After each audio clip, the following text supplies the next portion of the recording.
நண்பர்களே வணக்கம். ஒரு பண்பாடுடைய தரமான மனிதருக்கும், அதற்கு முற்றிலும் மாறுபட்ட நேர்மாறான மனிதருக்கும் அடிப்படையில ஒரு வித்தியாசம் இருக்கும்.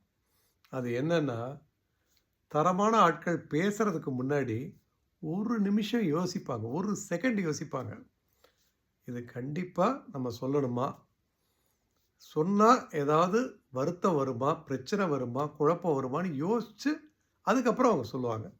மனசுல நினைக்கிறதெல்லாம் அப்படியே கொட்ட மாட்டாங்க. ஆனா, தரமில்லாத ஆட்கள் என்ன செய்வாங்கன்னா, அவங்க வாயில ஃபில்டரே கிடையாது. இங்க என்ன நினைக்கிறாங்களோ, நினைக்கிறதுக்கு முன்னாடியே பேச்சுல வெளிய வந்துரும். அப்ப என்ன ஆகுன்னா, அது தேவையில்லாத சில வார்த்தைகள் வெளிய வரும்.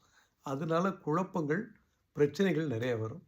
அதனால வாயில் வடிகட்டி ஒன்று வைத்துக் கொள்வது நமக்கும் நல்லது, உலகத்திற்கும் நல்லது.